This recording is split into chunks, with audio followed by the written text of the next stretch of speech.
Le djihadisme n'est pas de l'islamisme. Le djihadisme n'a rien à voir avec l'islam.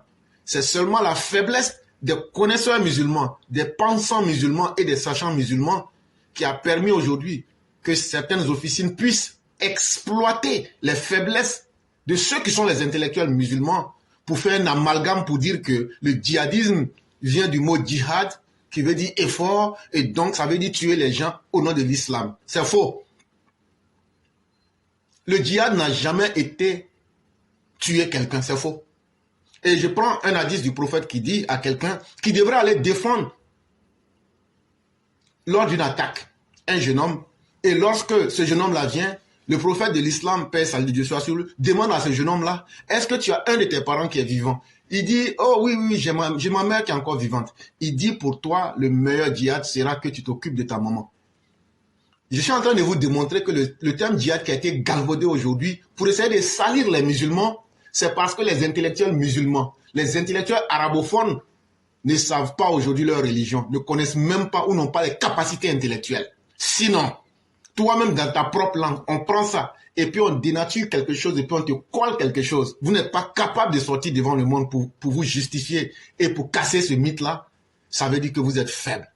Et donc, même l'évolution du mot djihadiste, qui donne automatiquement aujourd'hui dans le subconscient que ce sont les musulmans qui font le djihadisme, c'est faux.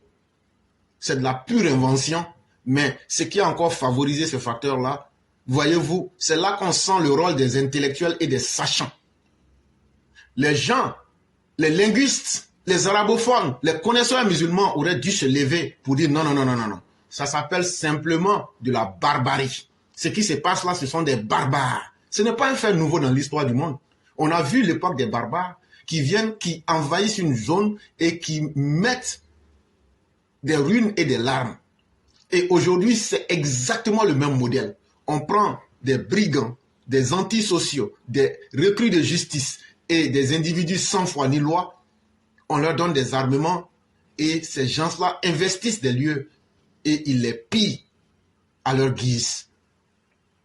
Si les intellectuels musulmans avaient pris le temps de sortir pour dissocier l'islam du djihadisme, écrire des textes, faire des conférences pour expliquer au monde entier, comme je viens de le faire, le prophète de l'islam dit que le meilleur djihad, selon le Coran d'abord, c'est le djihad que l'homme fait contre lui-même. Et ça ne veut pas. Est-ce qu'un homme peut se tuer lui-même? Alors que le Coran nous invite au djihad de nafs, le combat contre notre propre âme, que c'est le plus grand djihad.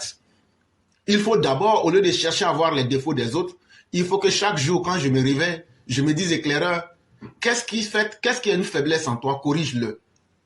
Et chaque fois que je fais un combat sur moi-même pour devenir un être meilleur, je suis en train de faire le djihad de nafs. Je suis en train de combattre mon âme dans ses penchants néfastes pour devenir quelqu'un de mieux pour l'humanité.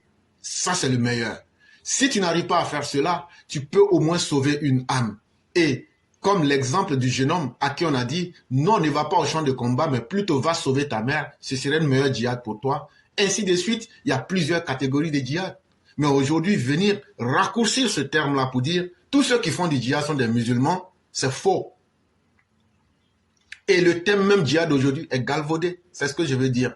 Mais j'accuse fondamentalement les connaisseurs musulmans. J'accuse les intellectuels musulmans et j'accuse les arabophones d'avoir été faibles et d'avoir collé la honte aux prophètes de l'islam par leur faiblesse ou bien par leur goût pour l'argent ou carrément leur lâcheté en face de l'histoire.